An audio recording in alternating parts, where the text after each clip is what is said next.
नमस्कार। आज हम सोशल मीडिया के साथ अपने रिश्ते को ना एक बिल्कुल ही अलग नजरिए से देखने वाले हैं। ये पूरी बातचीत एक ऐसी सलाह से शुरू होती है जो सुनने में शायद थोड़ी अजीब लगे, लेकिन यकीन मानिए ये हमारे ऑनलाइन बिताए जाने वाले वक्त को देखने का पूरा तरीका बदल सकती है। तो चलिए शुरू करते हैं। और इसका पहला हिस्सा ही एक ऐसा सवाल खड़ा करता है जो सुनने में काफी उल्टा लग सकता है। सलाह बहुत सीधी है, अगर ये जानकारी और इसका मैसेज पसंद आ जाए तो इसे यहीं बंद कर देना। ये सुनने में एक अजीब सी बात लगती है ना, पर इसके पीछे एक बहुत बहुत गहरा कारण छिपा हुआ है। क्योंकि अगर इसका असली मैसेज समझ में आ गया ना, तो YouTube पर मौजूद बहुत सारा कंटेंट एकदम बेकार लगने लगेगा। ये हमारी डिजिटल आदतों पर एक बहुत बड़ा सवाल खड़ा करता है। तो चलिए असली मुद्दे पर आते हैं। अक्सर हम क्या करते हैं, टेक्नोलॉजी को ही दोष दे देते हैं, लेकिन क्या सच में ये प्लेटफॉर्म्स ही हमारे दुश्मन हैं या फिर प्रॉब्लम कहीं और ही है? देखिए, प्रॉब्लम को समझने के लिए इन दोनों चीजों को अलग करना बहुत जरूरी है। एक तरफ है ये प्लेटफॉर्म्स, फेसबुक, इंस्टाग्राम, यूट्यूब, ये तो सिर्फ टूल्स हैं, औजार हैं। और दूसरी तरफ है असली प्रॉब्लम, बिना सोचे समझे बस एक के बाद एक कंटेंट को देखते चले जाना। अच्छा, ये रूटीन कुछ जाना पहचाना सा लग रहा है क्या? सुबह उठते ही सबसे पहले फोन चेक करना, खाते समय भी फोन चलाना, और हाँ, रात को सोने से ठीक पहले भी फोन पर ही लगे रहना।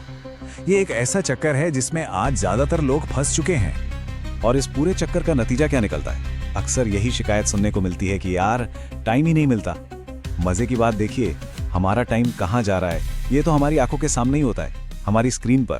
तो ये जो बिना सोचे समझे हम स्क्रॉल करते रहते हैं, इसकी कीमत क्या है? क्या ये सिर्फ समय की बर्बादी है? नहीं, इसका असर इससे कई ज्यादा गहरा होता है।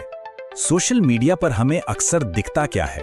ऐसी लाइफस्टाइल जो शायद सच्ची है ही नहीं, रातों रात मिली सफलता की झूठी कहानियां और लगातार शरीर, गाड़ियों और पैसों का दिखावा।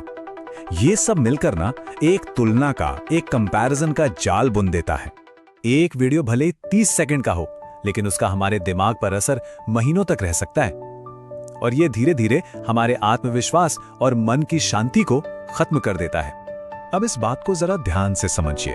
असल में सोशल मीडिया हमें नहीं खा रहा है, हम खुद अपनी मानसिक शांति और अपना कीमती समय उसे खिला रहे हैं। कंट्रोल हमेशा हमारे ही हाथ में होता है। चलिए एक असली कहानी से इसे समझते हैं। एक दोस्त था जो दिन में करीब करीब 6 घंटे YouTube पर बिताता था। यह आंकड़ा ये अपने आप में चौंकाने वाला है ना। और इसका नतीजा क्या हुआ? डिप्रेशन। वजह बहुत साफ थी, वो दूसरों की जिंदगियां देख रहा था, अपनी जिंदगी जी ही नहीं रहा था। दूसरों की सफलताओं को देखते देखते वो अपनी ही राह से भटक गया था। तो जब प्रॉब्लम इतनी साफ है तो इसका सॉल्यूशन क्या है? सॉल्यूशन है सोच समझकर एक इरादे के साथ कंटेंट चुनना। लेकिन सवाल तो यही उठता है कि सही कंटेंट चुने कैसे? अच्छे और बुरे कंटेंट में फर्क कैसे करें, खासकर तब जब ज्यादातर कंटेंट सिर्फ हमें फंसाए रखने के लिए ही बनाया गया हो। इसका ना एक बहुत ही सिंपल सा टेस्ट है। अच्छा कंटेंट वो है जिसे देखने के बाद आपको कुछ करने की प्रेरणा मिले, कुछ सीखने या बनाने का मन करे। और बुरा कंटेंट वो है जिसे देखने के बाद बस अगला वीडियो देखने का मन करे और कुछ नहीं। देखिए, असली लक्ष्य यही होना चाहिए कि हम इन प्लेटफॉर्म्स के मालिक बने, उनके गुलाम नहीं। टेक्नोलॉजी का इस्तेमाल अपने फायदे के लिए करें, न कि उसे खुद पर हावी होने दें। और आखिर में ये सारी की सारी बात एक ही चीज पर आके रुकती है, वो है समय। और समय का सीधा मतलब होता है जिंदगी। ये एक बहुत जरूरी बात है जिसे हमेशा याद रखना चाहिए। टाइम मुफ्त में नहीं मिलता, टाइम दिया जाता है। ये एक बहुत कीमती चीज है जिसे बहुत सोच समझकर खर्च करना चाहिए। और अगर ये कीमती समय हर रील, हर वीडियो, हर अनजान इंसान को यूं ही दे दिया जाए, तो फिर अपने सपनों, अपने लक्ष्यों और खुद अपने लिए क्या बचेगा? शायद कुछ भी नहीं। तो असली बात क्या है? सोशल मीडिया पर एक लाइक बदल देने से शायद कुछ नहीं होगा। असली बदलाव तब आता है जब इस समझ को अपनी जिंदगी में उतारा जाए। तो सवाल अब यह है, क्या लोग बस स्क्रॉल करते रहेंगे या अपनी जिंदगी को बेहतर बनाने के लिए कोई ठोस कदम उठाएंगे? ये फैसला हर किसी को खुद करना है।